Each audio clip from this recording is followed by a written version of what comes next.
சங்கீதக்காரனாகிய தாவீது தன்னுடைய சகோதரர்கள் எல்லாரும் அந்த கொஞ்ச ஆடுகளை யார் வசத்தில் விட்டு வந்தாய், யுத்தத்தை பார்க்க வல்லவா வந்தாய் அப்படின்னா, நீ வந்த வேலை யுத்தத்தை பார்க்கறதுக்கு, நீ வந்த வேலை சாப்பாடு கொடுக்கறதுக்கு, நீ வந்த வேலை முடிஞ்சிருச்சுல்ல அப்படின்னு சொல்லும்போது அந்த இடத்துல அந்த தாவீது ஒரு வார்த்தை சொல்லுகிறான், நான் வந்ததற்கு முகாந்தரம் இல்லையோ, நான் வந்ததற்கு முகாந்தரம் இல்லையோ. அப்போது நான் வந்ததுக்கு என்ன இருக்குது அப்படின்னு சொன்னால் ஒரு நோக்கம் இருக்குது, நான் வந்ததற்கு ஒரு திட்டம் இருக்கிறது. அவன் வந்ததே எதேர்ச்சியை தான் வந்தான், தன்னுடைய சகோதரருடைய நலன்களை பார்க்கறதற்காக தான் வந்தார், யுத்தத்தை என்ன நடக்குதுன்னு பார்க்க தான் வந்திருக்கிறாரு. ஆனால் அவர் 1 சாமுவேல் 17ஆம் அதிகாரத்தினுடைய 28வது வசனத்தில் இருக்கிறது. அந்த மனுஷனோடே அவன் பேசி கொண்டிருக்கிறதை அவன் மூத்த சகோதரனாகிய எலியாப் கேட்டபோது அவன் தாவீதின் மேல் கோபம் கொண்டு, நீ இங்கே வந்தது என்ன, வனாந்தரத்தில் உள்ள அந்த கொஞ்ச ஆடுகளை நீ யார் வசத்தில் விட்டாய், யுத்தத்தை பார்க்க அல்லவா வந்தாய், உன் துணிகரத்தையும் உன் இருதயத்தின் அகங்காரத்தையும் நான் அறிவேன் என்றான். அதற்கு தாவீது, நான் இப்பொழுது செய்தது என்ன, நான் வந்ததற்கு முகாந்தரம் இல்லையா என்று சொல்லி அவனை விட்டு வேறு ஒருவரிடத்தில் திரும்பி. கர்த்தருடைய பிள்ளைகளே, நான் வந்ததற்கு முகாந்தரம் இல்லையா. அவருடைய தகப்பனார் அவனை அனுப்பும்போது ஒரு வித்தியாசமான ஒரு நோக்கத்துக்கு தான் அனுப்புகிறார். பெரிய டார்கெட்டு, பெரிய நோக்கம் எல்லாம் எதுவும் இல்லை, யுத்தத்தை பார்த்துட்டு வா, சாப்பாடு கொடுத்துட்டு வா, அவ்வளோதான் அவங்க அப்பாவுடைய எக்ஸ்பெக்டேஷன், அவனுடைய அப்பாவுடைய எதிர்பார்ப்பு, அவ்வளோதான். அதே போல் தாவீதும் அப்படி தான், நான் போகிறேன், யுத்தத்தை பார்க்குறேன், என் அண்ணன் தம்பிகளுக்கு ஆகாரத்தை கொடுக்குறேன், நான் வர்றேன். அவனுக்கும் ஒரு பெரிய திட்டம் இல்லைன்னா அப்படி அங்கே ஒரு பெரிய விஷயத்துக்காக நான் போகிறேன் அப்படின்னு எந்த பிளானுமே இல்லை. ஆனால் வேதம் சொல்லுகிறது, தாவீது வீட்டிலிருந்து புறப்படும் போதே ஆண்டவருக்கு அந்த பிரயாணத்தில் ஒரு திட்டம் ஒன்று இருந்தது. சில நேரங்களில் நம்முடைய வாழ்க்கையில் சிலதை நம்ம துவங்கும் போது நமக்கு அதன் மேலே எந்த திட்டமுமே இருக்காது, எந்த நோக்கமுமே இருக்காது.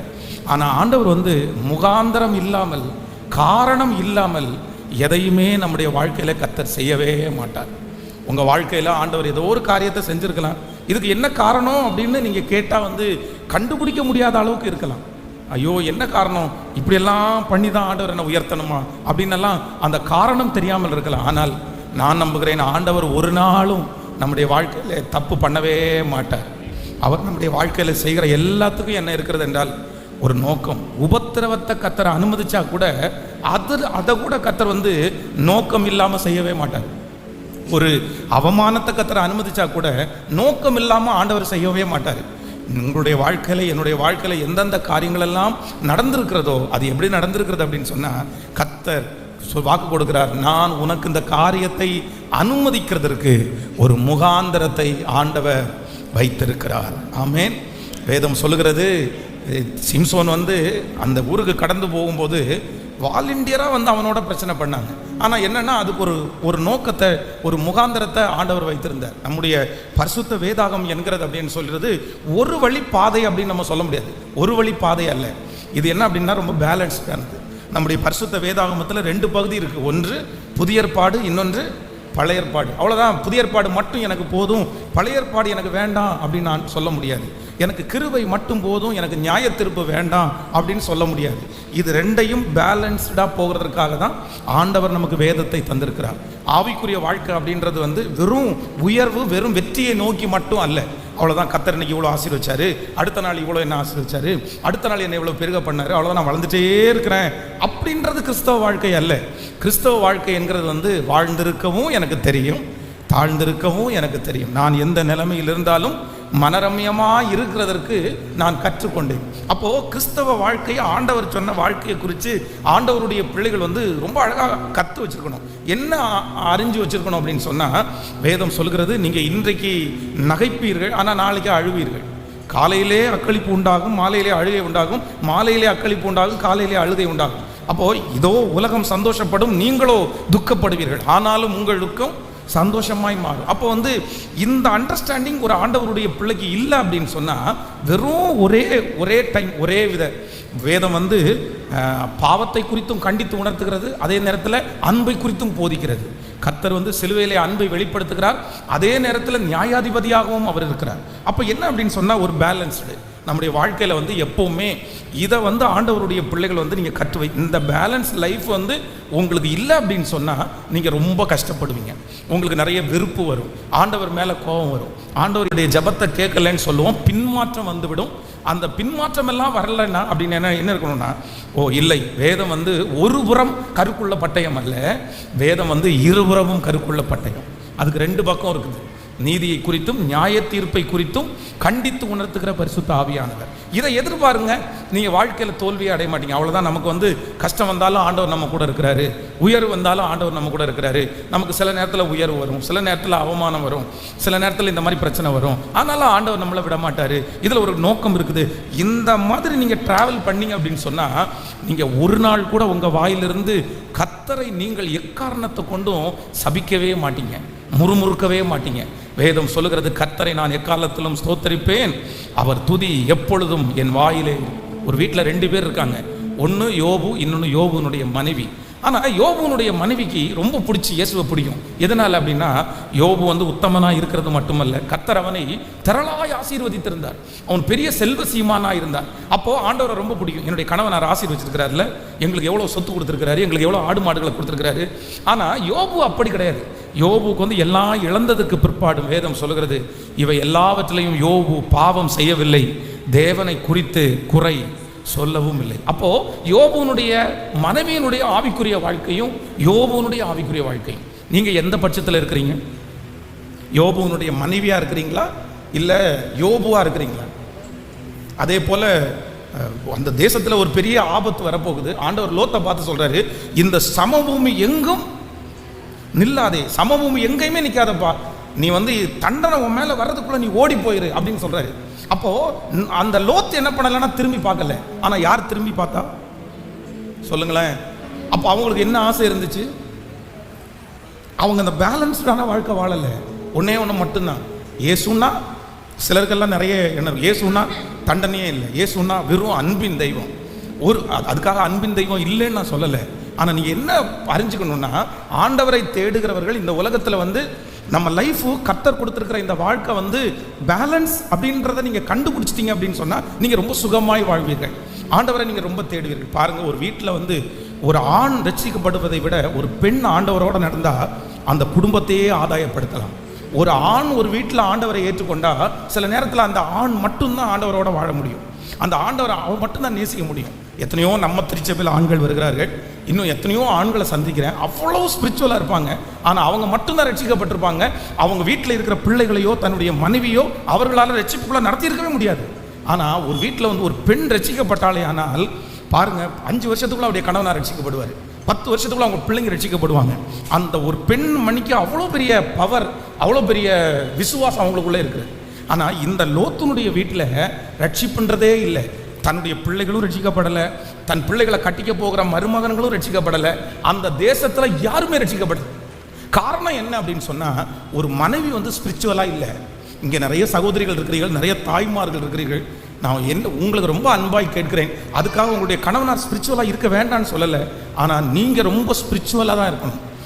உங்களுடைய ஆவிக்குரிய வாழ்க்கை, உங்களுடைய ஆவிக்குரிய தன்மை தான் உங்களுடைய குடும்பத்தை கட்டும். நீங்கள் ஜெபம் பண்ண மறந்துட்டீங்கன்னா உங்கள் குடும்பம் இடிஞ்சிரும்.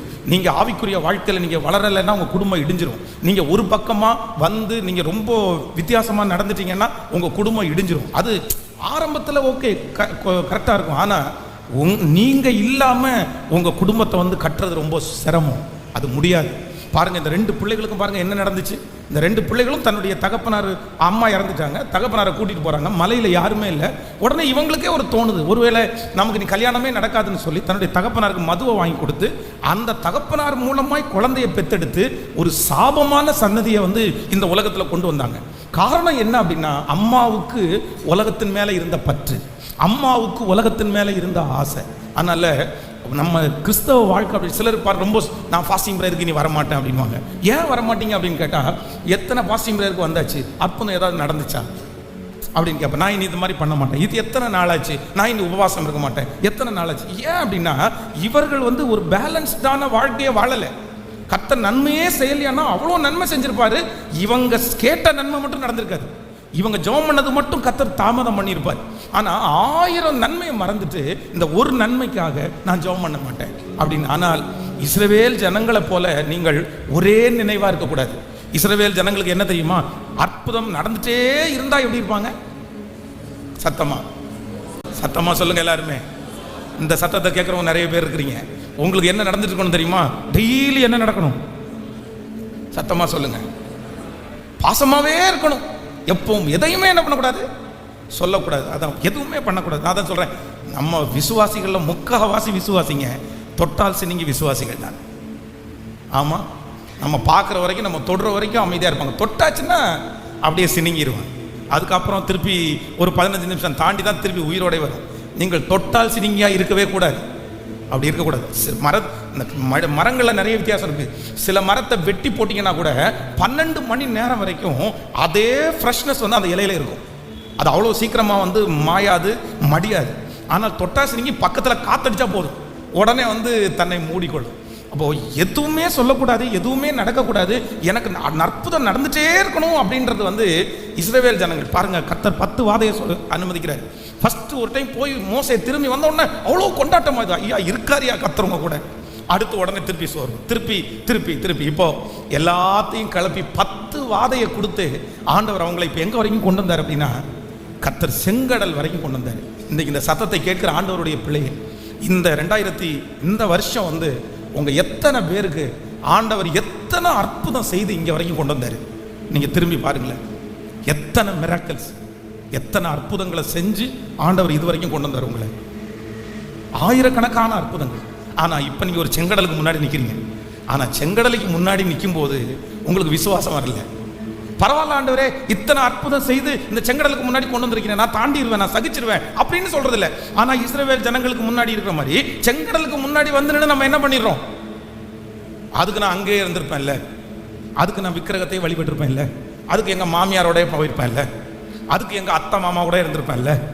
இங்கே வந்து எங்கே வரைக்கும் வந்தாச்சு? செங்கடல் வரைக்கும் வந்துட்டு ஜனங்கள் எல்லாம் என்ன சொல்றாங்கன்னா, நாங்கள் எகிப்திலே இருந்திருக்க மாட்டோமா, அங்கே எங்களுக்கு பிரேத குழிகள், சாவுக்கு போயிட்டாங்க.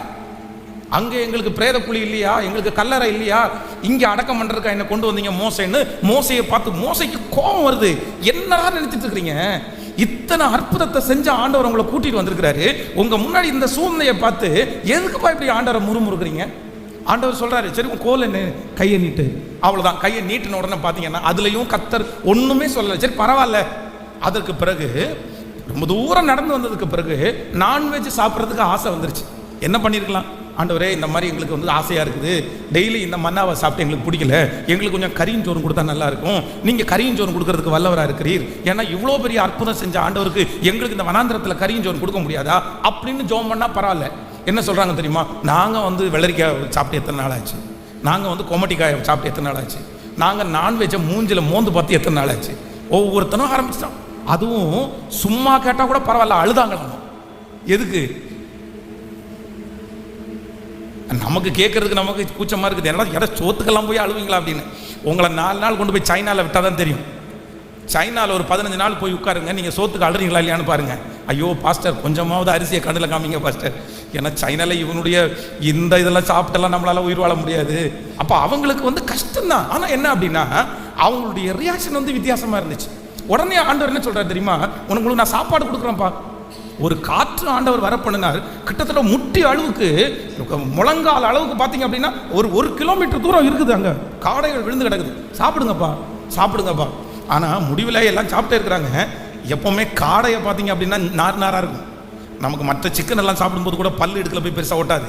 ஆனால் காடையை பிடிச்சி இழுத்தீங்கன்னா நிறைய பல்லில் ஒட்டியிருக்கும். இந்த பல்லில் இருக்கிறத எடுக்கிறதுக்குள்ளே பின்னாடி வாதம் வந்துச்சாங்க. ஆண்டவர் ரொம்ப கோபமாயிட்டார்.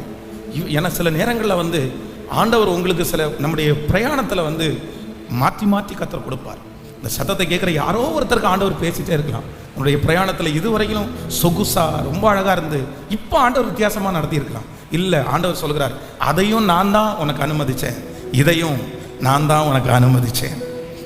அதையும் கொடுக்கிறவர் கர்த்தர் தான், இதுவும் கொடுக்கிறவர் கர்த்தர் தான். ஆனால் நான் நம்புகிறேன், நான் உபத்திரவப்பட்டது எனக்கு நல்லது, ஆதலால் உம்முடைய பிரமாணங்களை கற்றுக்கொண்டேன். நான் உபத்திரவப்படுவதற்கு முன்பாக வழி தப்பி திரிந்தேன், ஆனால் இப்பொழுதோ உம்முடைய பிரமாணங்கள் எனக்கு கீதங்கள் ஆயின. ஆமென் சொல்லுங்க பார்க்கலாம். அப்போ எனக்கு இன்னைக்கு ஒரு கிருபை ஆண்டவரிடத்துல கேட்கணும். இந்த ஃபாஸ்டிங் பிரேயர்ல என்ன கிருபை அப்படின்னு சொன்னா, நான் பேலன்ஸ்டா இருக்கணும் ஆண்டவரே. நான் ரொம்ப பேலன்ஸ்டாக இருக்கும் பாருங்க. இப்போ உங்களை பார்த்து கேட்குறேன், நீங்கள் எத்தனை பேர் கை தூக்குறீங்கன்னு தெரில. ஏதாவது ஒரு பிரச்சனை வரும்போது நான் செத்துடலாம், பேசாமல் நான் உயிரோடு இருக்கிறத விட செத்துரு நல்லா இருக்குமே, எதையாவது குடிச்சு செத்துடலாமா, இல்லை ஏதாவது சாவு நமக்கு வராதா அப்படின்னு நினச்சவங்க கை தூங்க பார்க்கலாமே. எனக்கு மரணம் வராதான்னு நினச்சவங்க கை தூங்க பார்க்கலாம். நிறைய பேர் இருக்கிறீங்க, ஒரு சிலர் கை தூங்க. நான் இப்போ என்ன சொல்கிறேன்னா, உண்மையிலே ஆண்டவருடைய பிள்ளைகளே, என்னுடைய வாழ்க்கையில் நான் இந்த மனநிலைமை பாதிக்கப்பட்டிருந்தேன்ல, இந்த மன அழுத்தம் என்கிற வியாதி கொடுமையான வியாதி. அது எதிர்க்கு கூட வரக்கூடாது. அந்த வியாதியினுடைய உச்சகட்டத்தில் இருக்கும்போது கூட ஒரு நாள் கூட நான் செத்து போகணும்னு நினைக்கல, தற்கொலை பண்ணிக்கன்னு சொல்லலை, என்னை எடுத்துக்குங்க ஆண்டவரேன்னு கேட்கல. அந்த தாட்டே வரல பாருங்க. இன்னைக்கு வரைக்கும் நான் ரட்சிக்கப்பட்டு கிட்டத்தட்ட 4th ஸ்டாண்டர்ட் சர்ச்சுக்குள்ளே போனேன். 6th படிக்கும் போதே ஆண்டவரை நெருங்க ஆரம்பித்தேன். 9th படிக்கும் போது ஆண்டவரை உறுதியாக பிடிச்சி ஞானஸ்தானம் எடுத்தேன். ஆனால் இன்னைக்கு வரைக்கும் என்னுடைய மனசில் இந்த உலகத்தில் இருக்க வேண்டான்ற ஒரு எண்ணம் வந்ததே இல்லை. ஏன் அப்படின்னு சொன்னால், நான் எல்லாத்தையும் எப்படி பார்க்குறேன் அப்படின்னு சொன்னால், தேவன் கையிலே நன்மையை பெற்ற நாம் தீமையையும் கேட்கல. சத்தமாக சொல்லுங்க. தேவனுடைய கையிலே நன்மையை பெற்ற நாம் தீமையையும் கர்த்தர் கொடுத்தார், கர்த்தர் எடுத்தார். இந்த மாதிரி ஒரு பேலன்ஸ் லைஃப் மட்டும் உங்களுக்கு இருந்துச்சுன்னா, நான் சொல்கிறேன், பரலோகத்தை நீங்கள் சொந்தக்காரங்களாக மாறிடுவீங்க. இந்த உலகத்தில் இருக்கிற எந்த கஷ்டமும் உங்களை வேதனைப்படுத்தாது. எவ்வளோ பெரிய அவமானத்தையும் நீங்கள் தாண்டிடுவீங்க. எந்த மனுஷனும் உங்களுடைய இருதயத்தை உடைக்கவே முடியாது. உங்களை மாதிரி ஒரு ஸ்ட்ராங் பர்சன் வேறு யாருமே இருக்க முடியாது. இந்த பர்சன் யார் அப்படின்னா, இது அப்போஸ்தலனாகிய பவுலுக்கு கர்த்தர் கொடுத்திருக்கிற அபிஷேகம். தன்னுடைய ஜெபத்திற்கு பதில் இல்லைன்னு தெரிஞ்சதுக்கு அப்புறம் கூட திரும்பி ஜெபம் பண்ணாத ஒரு ஆள் யாருன்னா அப்போஸ்தலனாகிய பவுல். ஏன்னா, பரவாயில்ல ஆண்டவரே, என் கிருபை உனக்கு போதும், உன் பலவீனத்திலே என் பலன். சத்தமாக எல்லாரும் சொல்லுங்க பார்க்கலாம். ஹல்லேலூயா. ஆண்டவரே, எனக்கு ஒரு கிருபை தாங்க இந்த ஃபாஸ்டிங் பிரேயர்ல. என்ன கிருபை அப்படின்னு சொன்னா, நான் எப்போ என் லைஃப்பை எப்படி வாழணும் அப்படின்னா, சத்தமாக சொல்லுங்களேன். கேட்கல. எல்லாத்துலேயும் அப்படிதான். எல்லாத்துலேயும் எதுலையுமே ரொம்ப எமோஷனல் ஆகக்கூடாது. அதே நேரத்தில் எதுலையுமே பின்னாடி தங்கவும் கூடாது. பாருங்க, சிலர் ஒரு ஒரு ஒரு சில ஆண்டவர் கொடுக்குறவங்க இல்லை ஹெல்ப் பண்ணுறவங்க இருக்காங்க பாருங்களா. ஐயோ, அவங்க ஒரு வரைமுறையே இருக்காது. யாருக்கு கொடுக்குறோம், என்ன கொடுக்குறோம், எப்போ கொடுக்குறோம், அது வரைமுறையே இருக்காது. சிலர் பாருங்களா, கஞ்சம்னா கஞ்சம். அப்படி சாப்பிட்டு கையினால கோழியை துரத்த மாட்டாங்க, காக்காவை துரத்த மாட்டாங்கன்னு சோறு கீழே விழுந்துருமாமா. அந்த மாதிரி ஆட்கள். 2 பக்கமும் அந்த எஸ்ட்ரீமும் இல்லைன்னா இந்த எஸ்ட்ரீம். இல்லை. ஆண்டவர் என்ன சொல்றாரு அப்படின்னா, நீங்கள் நடுநிலையாய் ஆமோதிக்கிறவர்கள் ஆமேன்னு சொல்லுங்கப்பா. இந்த உலகத்தில் வாழ்கிறோம், உங்களுக்குன்னு ஒரு ட்ரெஸ் கோடு இருக்குது, உங்களுக்குன்னு ஒரு அழகு இருக்கிறது. அவ்வளோதான். எனக்கு இந்த ட்ரெஸ் பிடிச்சிருக்குது. ஒரு நல்ல நீட்டாக நம்முடைய மாம்சத்தை மறைக்கிறது மாதிரி ஒரு நல்ல அழகான ஒரு ட்ரெஸ்ஸை போடுறது தவறல்ல. ஆனால் நான் அப்படி இல்லைன்னு ஓவராக பண்ணக்கூடாது. அதே நேரத்தில் ரொம்ப அப்படியே ஓவராக இந்த உலகம் நம்மளை அட்ராக்ட் பண்ணணும்னு நடக்கவும் கூடாது. எப்படின்னா, அதுதான் ஒரு தேவனுடைய பிள்ளைக்கு ஒரு அண்டர்ஸ்டாண்டிங். அப்படி ஆமேன்னு சொல்லுங்க பார்க்கலாம். கைகளை அசைத்து ஒரு ஹல்லேலூயா. கைகளை எல்லாரும் உயர்த்தி சொல்லுங்க, ஆண்டவரே நன்றி ஆண்டவரே, எனக்கு அப்படிப்பட்ட ஒரு எண்ணத்தை எனக்கு தரணும் ஆண்டவரே. இன்னைக்கு ஆண்டவரே, என்னை புகழும் போது நான் எவ்வளவு சந்தோஷப்படுறேனோ, அதே போல அவங்க இகழும் போதும் அது என்னுடைய மனசுக்கு வருத்தமாய் மாறாதபடிக்கு கர்த்தர் எனக்கு ஒரு கிருபையை தாங்க ஆண்டவரேன்னு கேளு. தலை சாய்க்கும் கல் அவர், எனக்கு மூளை கல்லானவர் அவர். ஆண்டவரே, நான் எந்த நிலைமையில இருந்தாலும் மனரம்யமா இருக்கிறதற்கு இப்பொழுது ஒரு ஆவியானுடைய மகிமை இந்த உபவாச ஜபத்தில் என்மேல் வந்து அமருவதாகப்பா. என்மேல் வந்து அமருவதாக, என்மேல் வந்து அமருவதாக. கேளுங்க ஆண்டவரே, என்மேல் வந்து அமருவதாக. அப்படிப்பட்ட ஒரு நடுநிலையை கர்த்தர் எனக்கு நீர் தருவீராக ஆண்டவரே. ஹல்லேலூயா. ஆமென். கைகளை உயர்த்தி ஒரு ஹல்லேலூயா சொல்லலாம்.